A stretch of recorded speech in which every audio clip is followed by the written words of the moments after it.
let me do that. Yeah, well, let's catch up a little bit, and then I'd love to practice my potentially new sales call with you. And I want to call it, I don't even want to, I got to come up with a better term because it's just a consultate. It's like it's a technology consult. Yeah. Very cool. So anyway, the short on the book is I wanted to write the companion book to this first one.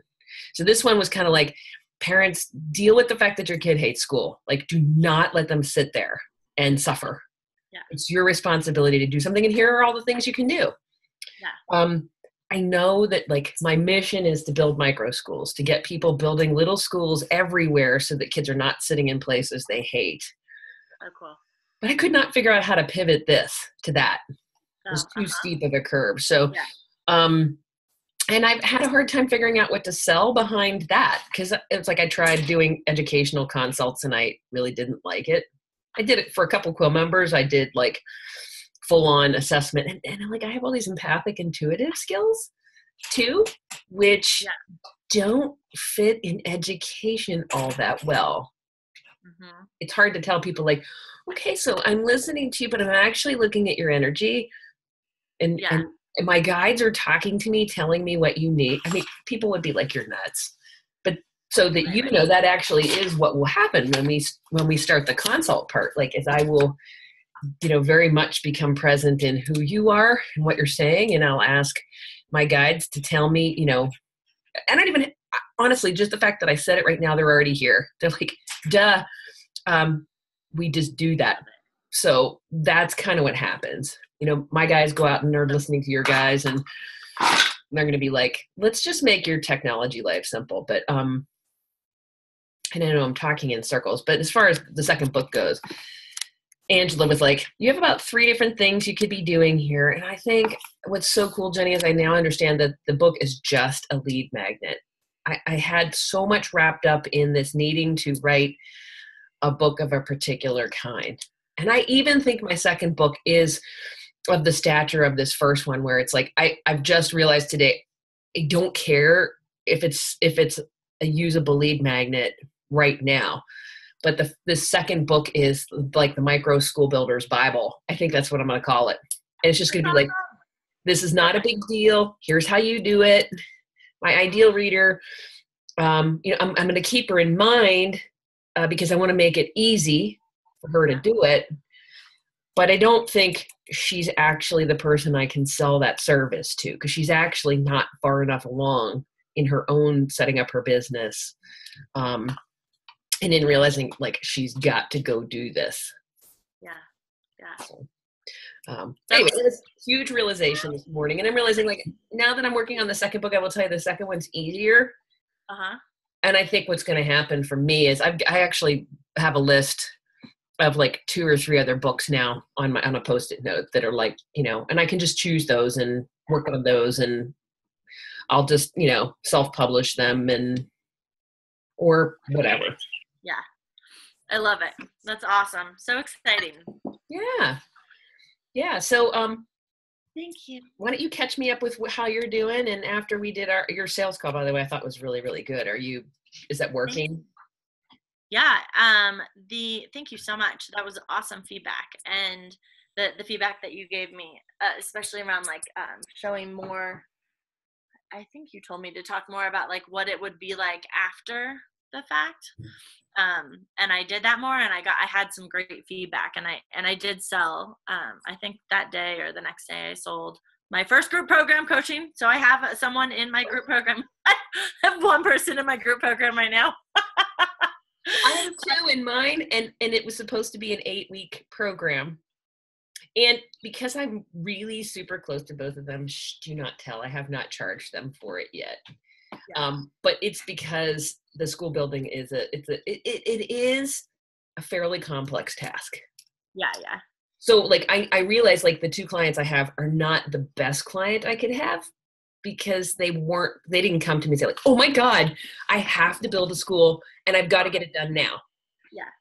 But that's okay because I'm walking them through it. And actually one of them said to me, oh my God, do you realize like every time I get on the call, you show me how to use technologies. Why are you not selling that? Mm-hmm. Totally. I forget that's actually my training. I have a doctorate in instructional technology. So I'm like, why am I not using that?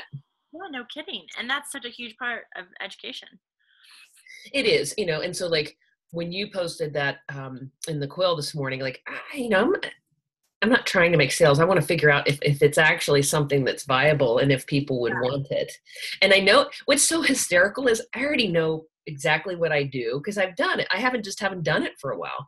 I was doing face-to-face clients when I first pivoted out of education. And I would get to know them really intimately, listen and figure out what were the tools they needed and wanted. And then I would take them into, at the time I did a 10-week cycle. I think now I do an 8-week cycle because that's just much more manageable. And I even know what the price is that I charge. And I sold it and it was easy. And I just haven't done it for like 3 years. And I'm like, oh my God, I could totally do that virtually. Yeah. And I think actually, I could do one-on-one coaching for a while that way, but I think I could actually build. It's funny, this morning I was like, oh my God, I could literally build a program for new authors or new coaches who are like totally overwhelmed with which technologies do I use when and why? Like, how do I even know? And like, oh my God, I'm terrified to learn these.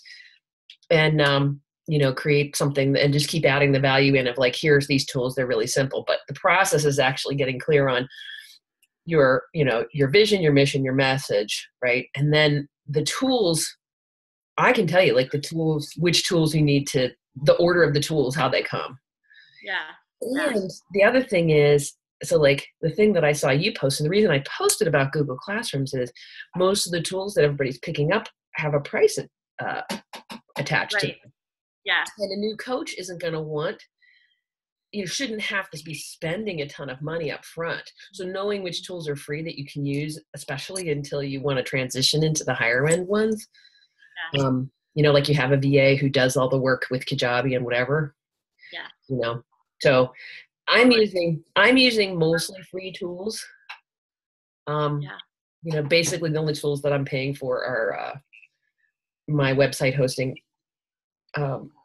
domain name, website hosting, and Zoom. That's it. Yeah. That's all. And I can, if you want, you can tell me a little bit about you, where you are, and I can also do a little show and tell and show you how I have things set up, and then we can see if that's something that you want. Because what I can do too is like show you the tools that I'm using, how I'm using them, and then what my service is this very customized training you to use your tools. So I'm not one of those technology people who sets up your stuff and then has to maintain it for you.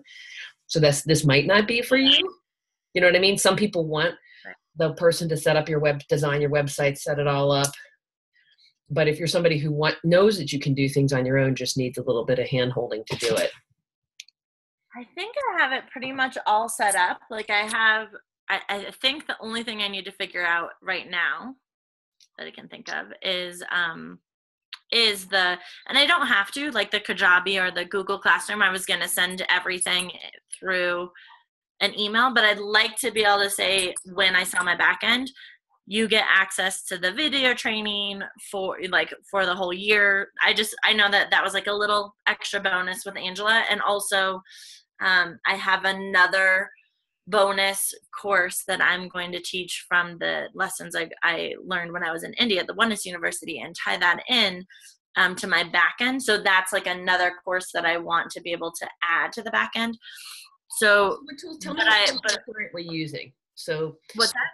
Tell me what tools you're currently using, because that also helps me. Like, are you? I do my videos on my computer and then I just download them onto Vimeo, and I get a link that's just specific for, like, I have to give people that link for them to access the video. And then you're a Mac. A Mac. You're a Mac person, okay? Yeah. And then and I'm sorry, just because I'm doing a little diagnosing. Are you using iMovie? No, I just use Photo Booth. Okay. Yeah. I don't edit anything. It's interesting. That's an easy. Yeah, that's easy. Yeah, I'm all about the easy. Yep. That, download to Vimeo, get my little link, and then I have all my links, and I was going to put them all in a website. I use Canva. So I'm going to use that for some of the handouts just to make them look kind of nice. I feel like they do a good job with You're using that to design them versus using like pages. Yeah. Yeah. It's just, for me, it always comes out looking nicer with less effort. Okay. And then, so that's my online. Pay for, by the way, I haven't actually used it myself. No, you can pay for it, but you can do a lot for free. Mm-hmm. Okay. And then, Facebook, I have my lead pages. You're using lead pages for your landing page? Mm-hmm. Okay. Yeah. That you have to pay for, right? That you pay for. I have Squarespace for my website, which I'm not even like, that's something I need to work on a bit, but that you pay for. Yes. And did you buy a domain? Yeah. And then so you have to pay for the domain hosting and then the connection of the two between. Yeah. Mm-hmm. And Facebook. That's pretty much it. Yeah, so you have a mix of free and not free tools. Yeah. Which is the way most of us tend to start. And what I see happens with a lot of people is they see somebody's stuff that they like, and then they go use that tool. So one of the things, now this is an aside, this probably won't be part of my, my consult, but so in the working in instructional technology, there's a model that I use. And I was in the shower the other day and my guides were like, okay, you need to amend that model. It's called the TPAC model. There's basically a T, a P, and a K. And that when you're teaching, you have to think about the technology, the pedagogy, which means the teaching methods, and then the content knowledge you want to share. And my guides were like, you just need to amend that model. And instead of so that you still have the technology, but the P isn't necessarily the pedagogy, because yes, I'm teaching, but it's actually, you have to think about the person that you're serving and what's the best way to get to them. Yeah. And then the content knowledge, maybe that'll be the same, but that's the content that you want to share. So you have to, if you were thinking about what technologies to use, you have to actually think about all three things at the same time. The client that you're going to serve, so they're that person, the content you want to give them, and then the technology that you can use that one works best for you, but also is really easy for them. Well, that's what I was wondering about the Google schools. What does it look like on their end? Do you have it? You want to do a screen share? Yeah. So let me just, before we do that, because I want to do that, if I don't write this down either, because I know this will probably, actually those three steps will be part of it. So like in my work, I would want you, and I think I'm going to design the model. I would want you to, before you put on any new tool, and want you to take that and look at that and think, you want to stand right in the middle of that. It's like a Venn diagram. Does this technology serve my client and best to deliver the content that I need to get to them? And that's where like Angela's brilliant. Brilliant. In the beginning, email is fine. Yeah. And in fact, in some ways, depending on who your clients are, it might be the best way. They might be people who freak out with having to go to a learning space. Yeah. Angela's attracting a higher end client in who and she has like Ray Gunn as her concierge who can sort of do a call with people who are a little techno illiterate and help them get in. But in the beginning, you don't want to necessarily have to do that with your clients. So yes, I'm going to do a screen share. So by the way, are you using Zoom at all yourself? Yeah, I do all my consults over the phone. Okay. Unless it's international. Okay. Unless they have international people. I will tell you, I am a Zoomaholic for a couple of reasons. And I'll share that with you in a little bit, that there are some reasons why Zoom is just beyond amazing for multiple. I use it for so many things all day, every day. While I'm bringing up the Google classes, I'll show you. And by the way, here's a little tip of the day. So there's my browser. And I don't know if you do this or not, but I always show people because they're like, I have so many things that I go to regularly. I have them all bookmarked in this top bar of my browser. I forget how to do that. You just take it and drag it right down, Yep, right? you click on the little, you would like click on the Yeah. URL and then you drag it down. Yeah. And you can rename it to be short, but like, here's my quill and Basecamp, and here's my master's classes that I'm teaching for a company called EdAspire, and then Moodle is the class management. So anyway, my website's here, my blog, this is all my business. Like I have QuickBooks and HubDoc. That's all my business stuff. Here's my calendar. All the stuff that I'm using all day long for my business is all right there. My YouTube channel's here. Facebook's here. My Google Drive is there where I keep all my documents and stuff. So it's just, I can always find the stuff really quickly. I don't have to type anything in.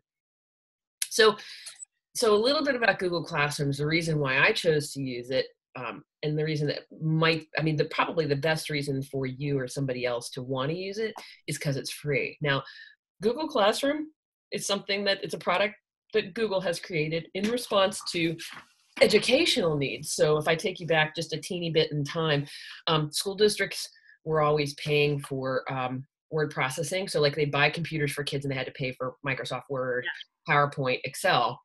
That stuff got really expensive. So Google created Google Docs. And then they create, so you know about Google Docs. I was a teacher for 10 years before I did this too. So I'm talking about.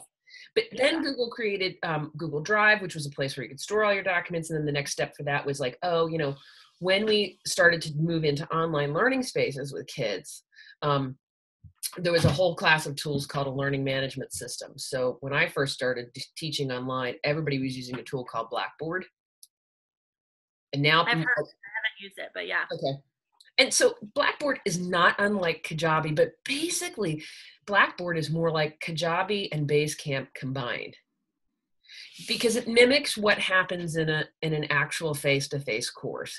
I dispense content to you, I give you assignments, you turn them in for grading, etc. Yeah. So, Blackboard was expensive. Then some people created an open source one called Moodle. And in fact, you saw that up here, like one of the company that I teach for, all my courses are built on Moodle. But the problem with Moodle is you have to actually host that software on a computer. It's bigger, it's bulkier. It looks like Blackboard. But Google created Google Classroom as a response to that. And all they really did was create a space where all of your docs and things like that could be connected together into a nice little room.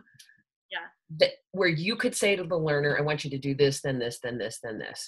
Yeah. So I'm going to show you, actually, this is one that I helped this was a demo I did for one of my clients. This is actually a class that she's teaching right now that I'm part of. And so I'm also monitoring that for her, but I taught her how to build the Google Classroom.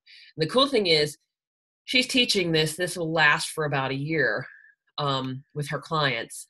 And then she will, she can actually copy this and start it again. So like right now, she and her collaborator are looking for, new clients. They're doing some client, it's very different than the way we do our work. But anyway, they're looking for new students to bring into the course. Right. But I'm going to show you the one that I built for my beta for micro school building. So, there was pretty much nothing to this. I literally just picked a picture and stuck it up here. Okay. Yeah.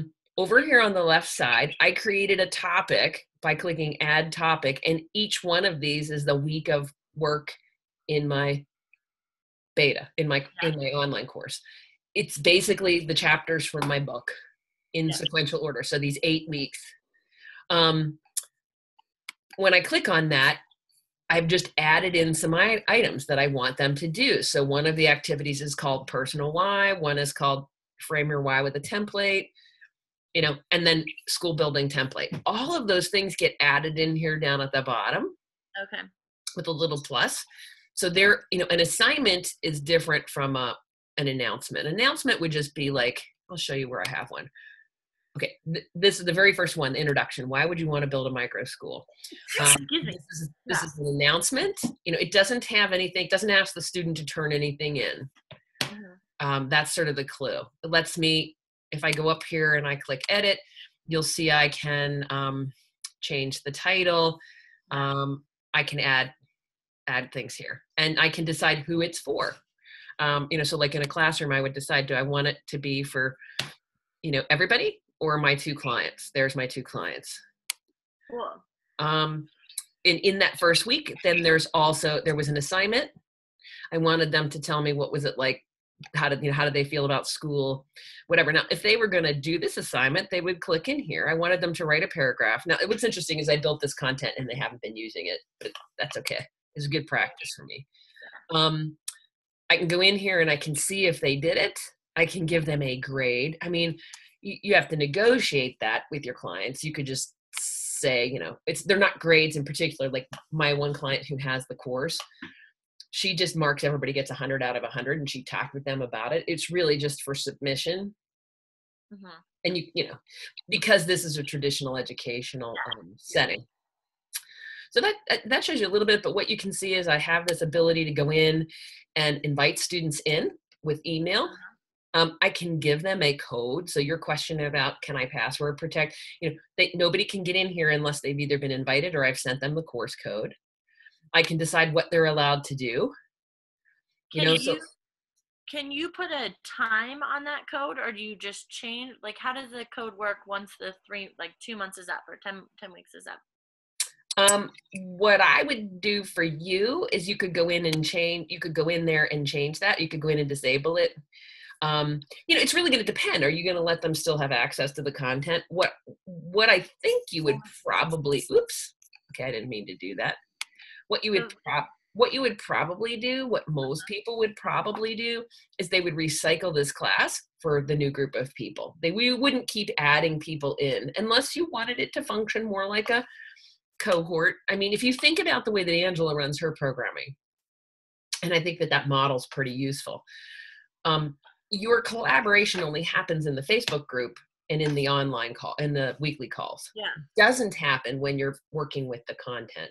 Yeah. So you'll have to sit through and think about it. You may not want to make them be any assignments. If you were going to use this, you might just want to do these as like announcements. And not have them turn anything in here. But okay, my cat is like deciding she wants to see who's. Yeah, I'm not going to have them turn anything in here because I think that'd be confusing. I give them directions on the video, like go to the attachment for this week and post that in, like take a picture on your phone and post it in the Facebook group because I want all the interaction to be in the Facebook group. But so it's an open enrollment. People can sign up anytime. So it's not just one class. And I want to be able to make it so that once they're done, like their code, they don't have access to the videos anymore unless they sign up for the back end. But so that means there won't be one class that gets one code. Each person will be different.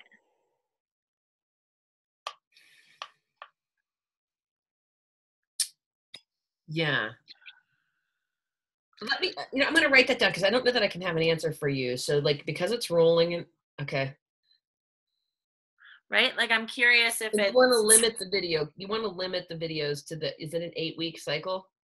Yeah, but the thing is that each person it'll probably be 9 or 10 weeks. I'll give them an extra week or 2. But each person will sign up at different times. So it's not like everyone's in, it's not like the author's way where everyone's in at that, same period of time. Well, then I think what you would probably do is you would invite them in. And then I think I could go and I could remove her. Would be an option. Yeah, that would just be that would make sense. Okay. But you can see too, what's kind of cool is it's pretty easy for me when I click on this client. I can see that she hasn't, I haven't given her due dates for these, but I could, and you can also see that she hasn't turned them in. Right. But that's the, so this is maybe not the tool that you would want right away. I don't know. I think it might work well if you could just remove them. Well, okay. What I love about it too is that, so I showed you that students area. So you can see this is, so the stream is where your content is. The students is where you're doing your enrollment, and you can check in on how they're doing with the content. And I have it set up for me that anytime anybody completes content, I get an email. Now you might not like that. You might want to, it depends on how your workflow goes if you find that annoying.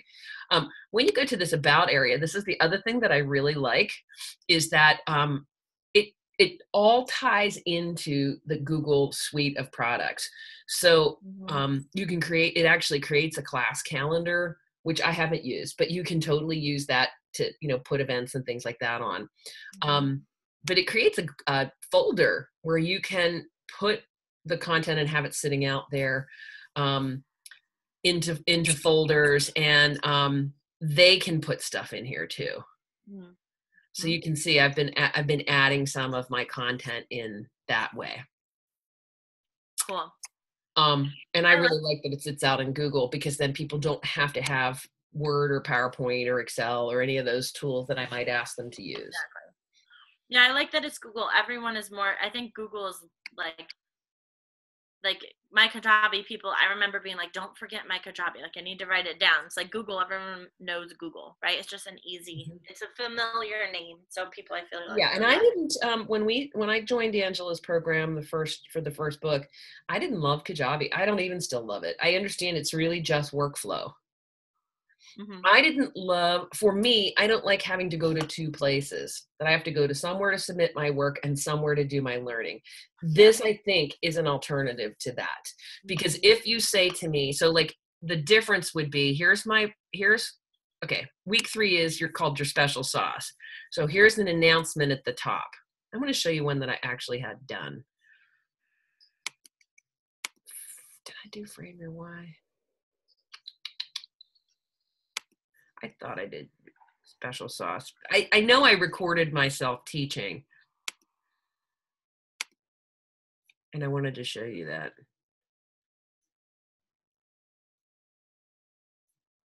Where'd it go? Okay, so here's an example of like and a lot of this is like I'm building it as I go, and right now I'm just meeting with them every week, and we're working through some of this stuff, and I'm starting to build the content that I'm going to use for other people. So they're getting a very direct, personalized walk through the content. But here was my intro. I did a slide deck that was sort of the things that I wanted to cover. So I uploaded that for them. And then I recorded myself using Zoom, and I can talk with you about that. But then so that's me teaching. Hey everybody, I'm Dr. Meryl Lenneberger. I'm the author of... And that's probably really like, anyway, I'm embarrassed to even show you that. But what I did was I talked through the steps in the school building process. And I'm like, blah, blah, blah. But these are all sitting on YouTube. Is a place where we can begin to address the things of what kids love, what they want to be doing, and help them. But what's super nice, I like about Zoom, is I can actually record a slide deck by sharing my screen. And then here I am at the top. It's, well, I mean, I actually learned that from Angela. That's how she makes most of her videos. So when I finish with recording the Zoom call, it'll save it as an MP4. If I want, I can take it and drag it into iMovie and clip off anything I don't want, or re-edit it, or do transitions if I want. But for the most, most part, I tried to do it live with my clients. I didn't find that was quite as successful. Angela's a master at that. I don't know if you watched her do the start stuff. Oh, I haven't seen the start yet. What she's doing 2 lessons in a 2-hour segment, and she'll talk for a little bit, and then she'll go like this, and that's for her staff member who's going to take that big file and pull out just the chunk that's the teaching for the lesson, and they'll create that singular file out of the 2 hours of content. Now, she's got somebody to do that. You or I could do that, but she's also very practiced at teaching live to collect the video, so she doesn't have to do it twice. Totally. But I just wanted you to see that what's super nice is you can give some instructional content. You can put in a video recording of yourself, and it can be your Vimeo files, like for me. But I think, let me look here. Yeah, you just go down here and you can upload anything, right? So these are different. Okay. You can, if I click on that, it's going to let me drag a file from my computer. This would be if I have it actually sitting in my Google Drive, I can bring it in that way. This is if I have URL. Yeah. And I'm thinking that, yeah, I'm not sure about using a Vimeo video. Oh, shoot. But, Yeah. well, but you know what, your files, you have them on your computer anyway, right? I do have them on my computer, so I can drag them in there. Right. And you could put them up in a Google Drive folder and access them that way. And let's see. Well, it might be a link out. This might work. A link out to the Vimeo. But the cool thing is then it puts it, it puts it right into. Yeah, that's awesome. Here. Your students can make you just have to think through, do you want everybody in there at the same time and have the ability, they can ask questions, they can say, Jenny, I didn't understand, whatever. You might have to make a video that says. It would just be the little announcement. Yeah, announcement. I don't want any interaction here. I want it all in the Facebook group because they learn so much from each other that way. And I don't have assignments like you do. Like, it's a little bit different, so. Well, I mean, what you can do too is play with it. And it's like, if people add comments here, you can respond and say, great comment, Jenny. Please take this over to Facebook because that's where I answer those. And then that just shuts it down, And then just give you notifications when someone comments or, yeah. Yep. I have it set up to do that. Yeah.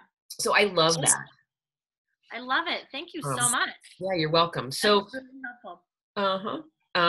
So the big tools that I use that make me really effective are, oh no, I don't want to do that. I would just want to stop sharing. Can you see my screen or can you see my? I can see just. So the big tools I'm using are, people, I don't think people really realize how powerful a Gmail account is, but I use Facebook. I have a YouTube channel to host all my videos. I use Zoom to create my videos. I use Zoom to do all my client calls. Even sometimes when I just do dial in, I still use it. Mainly, one of the main reasons I use it for all my client calls is because Michael's house, my cell phone reception sucks.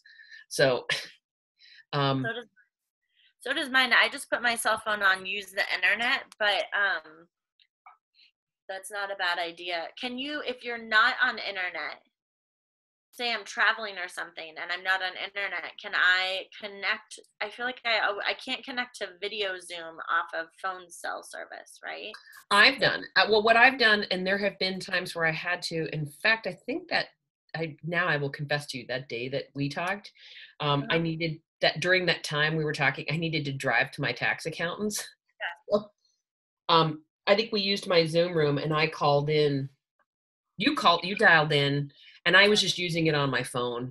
Okay. And I didn't have the video turned on because I was driving my car. So it's, it's super. So you can dial in, and if someone goes on the thing, it just sees your profile picture. Mm-hmm. If they go in the video, even if you're dialed in. Mm-hmm. I see. Mm-hmm. Yeah, I mean, so I find that it's flexible. The only thing I have to do is either have good cell service or internet. Yeah. Yep. And I like the video calls because I can record them. I can go through my process, all the reasons Angela tells us to do it. But I will tell you, so, back to the service that I'm providing, one of the things I'll do for you is I'll send you the call, because what we did was we just captured my screen, my work with you. Right. So that's actually, so in that service I do when I train people now. I didn't do it before, but now I actually train them this way because we're working through the content together. I may have a direct plan of what we're going to work on, but I actually record it. So if it's a little over your head or whatever you think you're going to forget, you have a link to the recording to go back to. That's awesome. I've worked with a couple VAs, just like 2 different times, and they did that for me, and it was so helpful. Yeah. I think that's huge. Yeah, I mean, so that's also another reason to, consider morphing your sales calls into Zoom, only because if you do some prescriptive work for somebody and you want to give it to them, there it is. If you have this aha together, or I don't know, you just don't know what you're going to capture, it can be really useful for that client down the road, even as like a baseline, like here's where you were when we started, 10 weeks ago. Yeah. You were a total, you were a mess. And now look at you. I do a lot of typing. I do a lot of note taking and a lot of typing. So I like that you can record. I am like very focused on going back and like I write exact things down that the people say, and like it's very much documenting data, and so I wouldn't be looking at the screen, but that doesn't matter if you can still record it. Like I'm looking at my notes and reflecting back on that and tying, making connections for people, looking at their symptoms from before, or whatever it is that they're trying to improve on. But yes, I like the record feature, so that's good. So this would be the place in our, again, I would just say like in the sales call, I would say, Jenny, like, I think you've got a lot of your stuff under, okay, so in a traditional sales package, I would not have given you all of that content that I gave you. Yeah, totally. Yeah. I might have just showed you, I might have said, I really love Google Classrooms and let me show you how I have mine set up. But I would not have gone into showing you, okay, this is where you click to do this, that, and that, because I just gave you my content. Is that your sort of thought that like, doing that if somebody wants to know about Calendly, then I just show them, oh yeah, this is this free tool. I have it set up. It lets me select my day, or, it's got this simple interface, but I wouldn't walk through, oh yeah, I chose the 60-minute time slot. I have it synced to my Google Calendar. I've got it, here's how I set up my, so one of the, I will tell you, I use Calendly because it's free. I have a 60-minute consultation. It's got the link to my Zoom call in there so that they get once they sign up. And I do my intake questions there. Yeah. I use, what's the other one? What does Angela use? I forget, but it's just like that. It's just a different one. I use it. Well, the cool thing about Calendly is for a fee, then so like you can start out at the 0 level, right? You have to pick one time bracket. So if you're somebody who does a half an hour call and an hour call, you've got to choose the half an hour one and then tell people to book 2 half an hours back to back.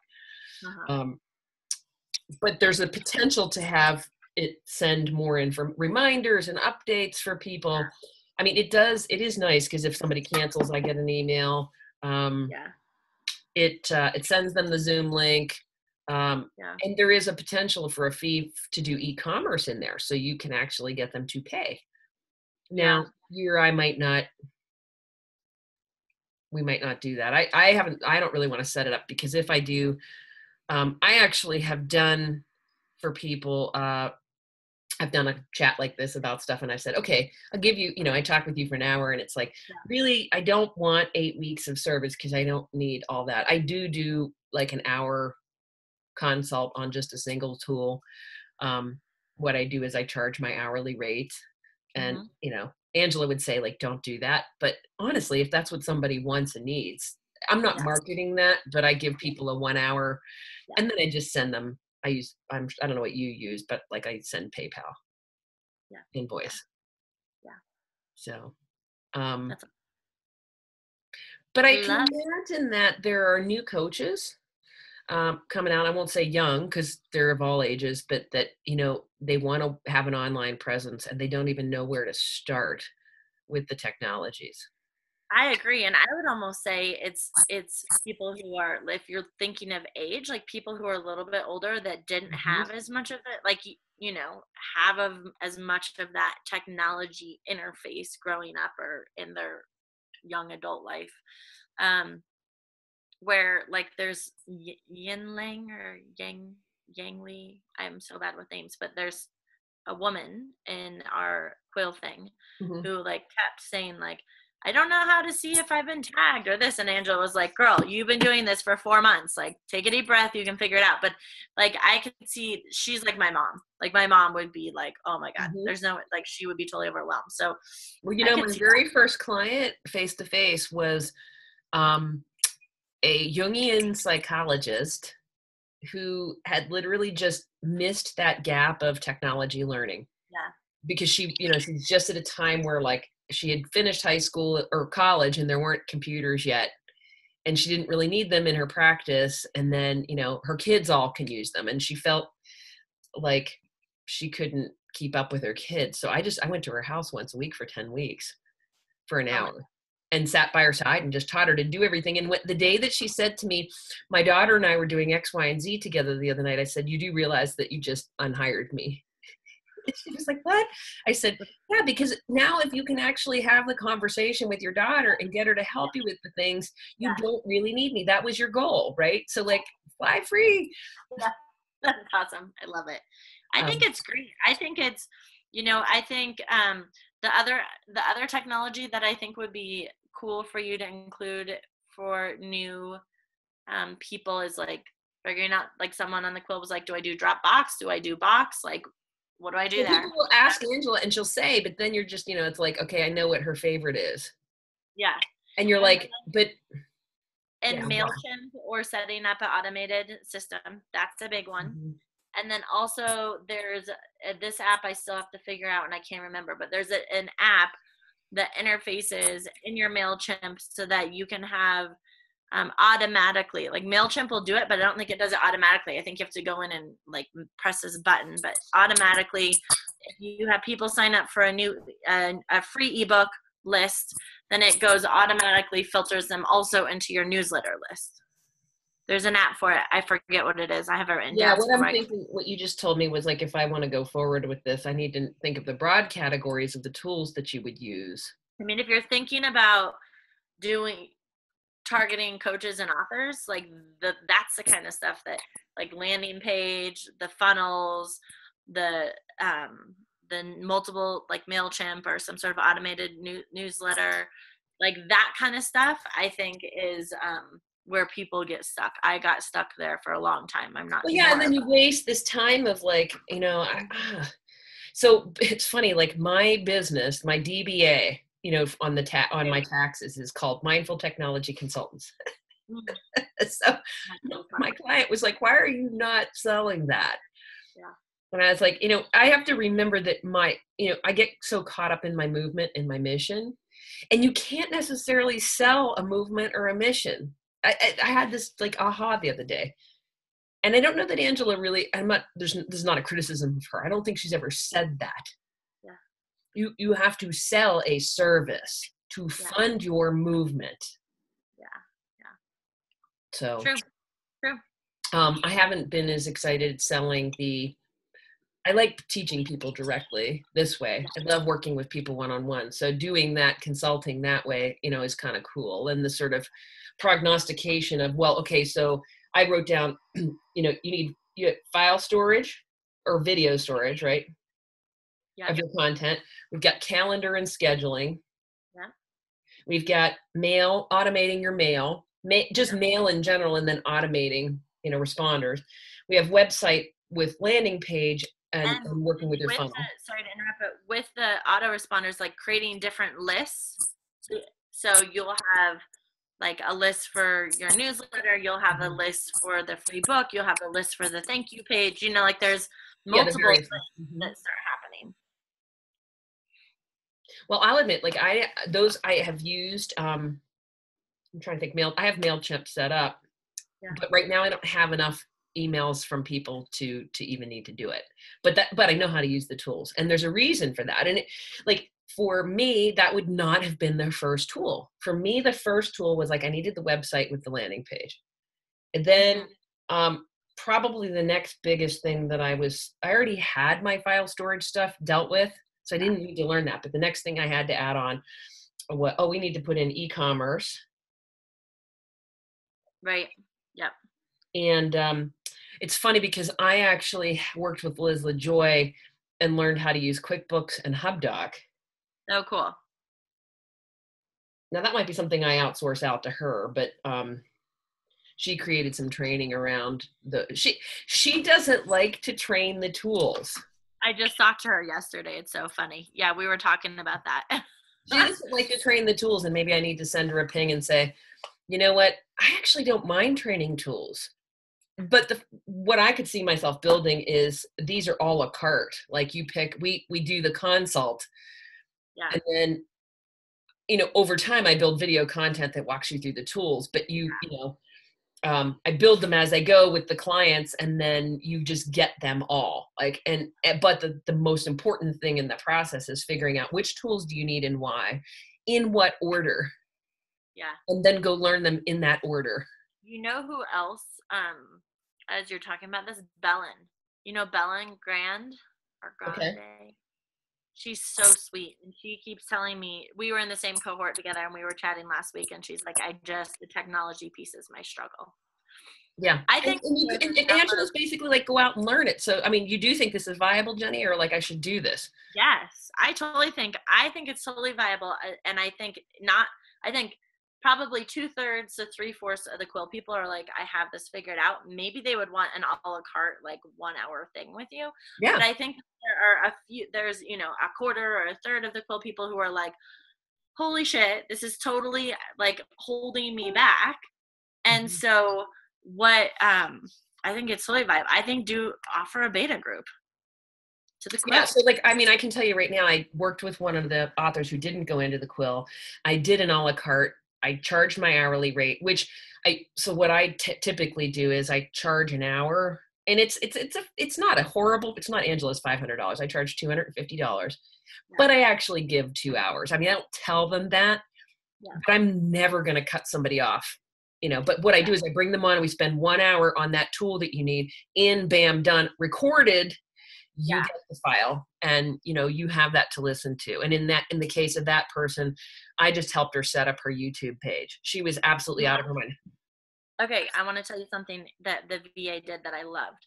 So she did the same thing, similar, when we were doing lead pages, but here's what she did. She was like, please set up a username an account before we work together. She signed on, screen shared, and she got me kind of set up, but it was all recorded. So it was like a double whammy for not only did I learn how to do it, but it's also set up. And then she showed me like, here's what you do to maintain. And so now it was in that hour, it was set up and I learned. That is like really giving value, I feel like, for your time and money. Yeah. My goal is always this, to get the client to do it themselves. But I love that idea. Set up the account, send it to me. I'll have it all ready to go. We'll walk through I'll teach you how to use it. We'll already have it up and going, and then it's yours, and you have the recording. You make it up and going with the client, right? I'm going to have to sit with that, because I don't know, then that can sell me out of, that doesn't necessarily lead into a bigger program because right now I have 6 different categories. I've got file and video storage, mail, calendars and scheduling, website funnels, e-commerce, QuickBooks, and HubDoc. So your accounting. I can see a program that's built that each week you tackle a new one of those tools.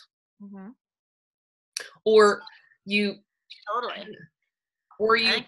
have this way of like, you buy it, it's good for a year, and then you just ping in when you're ready to do that piece. I think that what the consult does is I work with you to figure out what you've already got under your belt, and it's a totally differentiated learning plan. It's what we do with kids. It's like, you don't need me to show you how to do video hosting, because you've got Vimeo set up. You don't need me to show you how to do. So actually, I'm looking at your stuff. The thing that we didn't have was document design. And I don't know that I could do something like that. Tools for doc design. I think Canva, just showing people Canva, it's so intuitive and user friendly, and really makes things look really nice. It's just super easy. It'll be so easy for you to add. Oh, you know what? There is an 8th one, because even though we had website, like setting up your website, I think, I don't know whether the domain and the hosting are in the same thing, because that's a big deal. I would do it separate.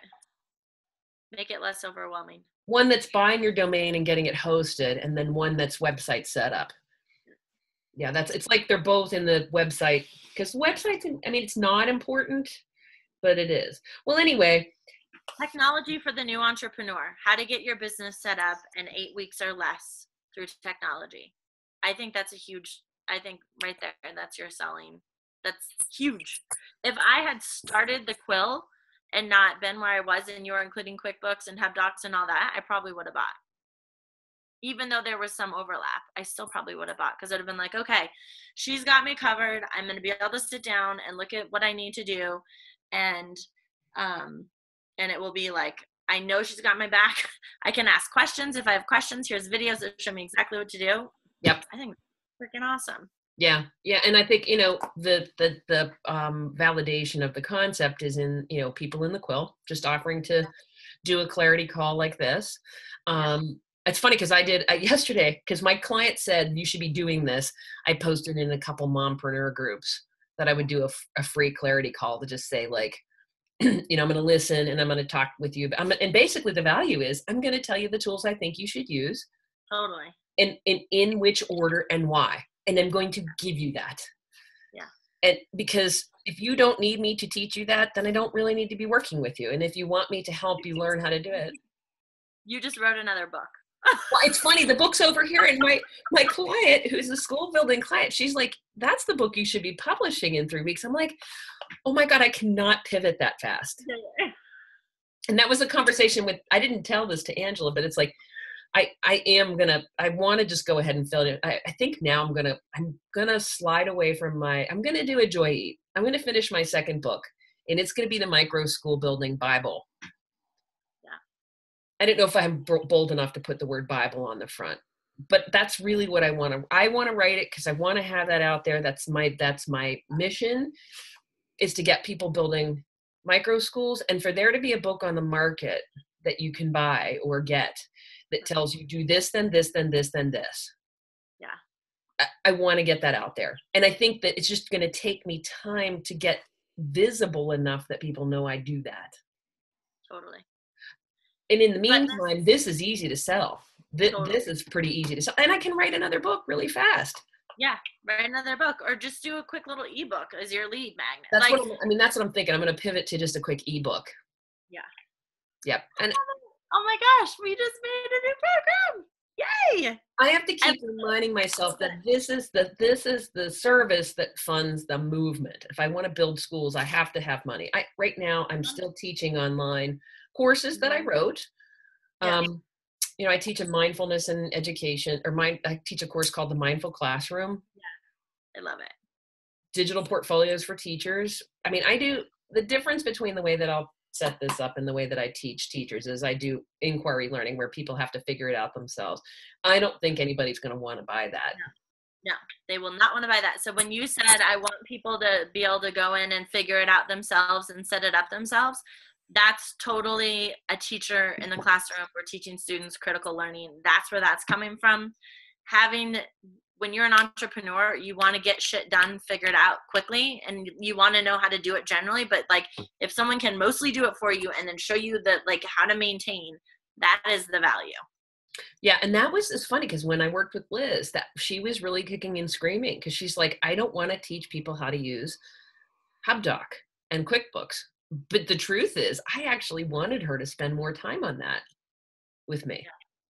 So I'll talk to her about that, because they're really powerful tools. But because I don't feel super good about them, I don't go in and I have them, and all of my tax accounting stuff's in there. Yeah.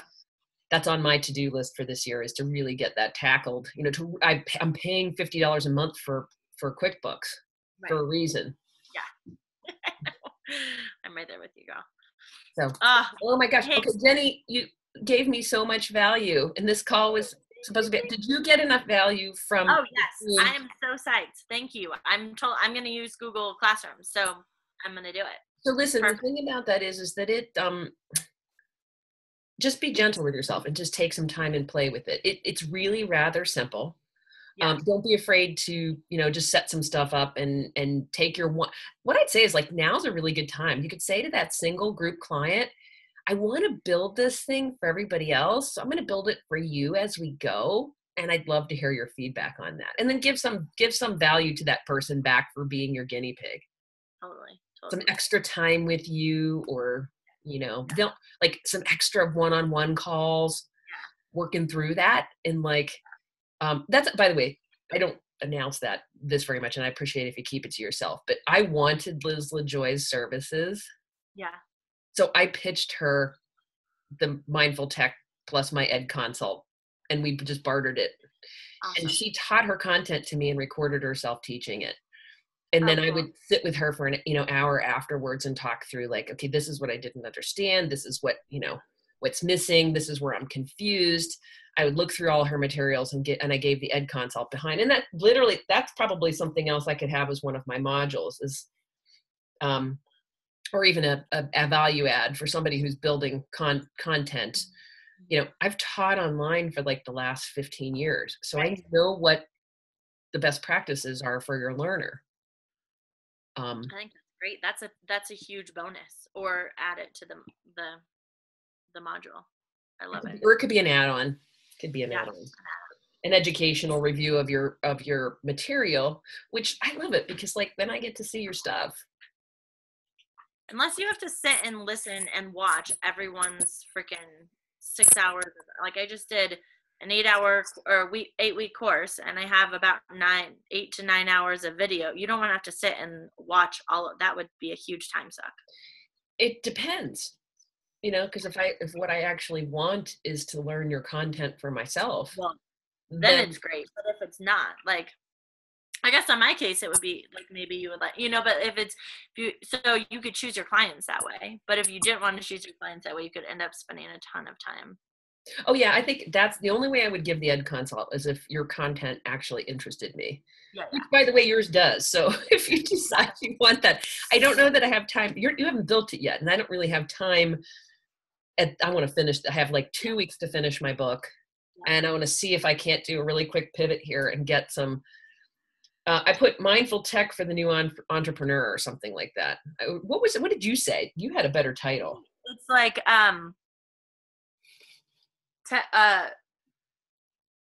technology startup for the new entrepreneur or something like that. It was like, create technology for your business for the new entrepreneur. I can't remember exactly what it was, but I think what you want to convey is it's someone who's probably a newish entrepreneur, otherwise they'd have most of this set up.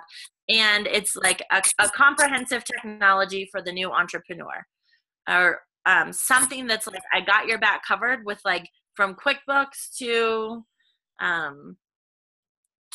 Google Classroom, or from like a class, like showing the diversity that you offer. And I actually have a call here, sweetie, in 2 minutes, so I've got to go. But thank you so much. It's so great to connect with you. And I'm so excited for your new book, and I'm excited for this program. Really, I think that is like awesome. You're welcome, Jenny. Thank you. And thank you for thinking it through with me. Totally. Okay. My honor. I'll send you a link to the file. Bye. Thank you. See ya. Yeah, thank you. All right. Bye-bye.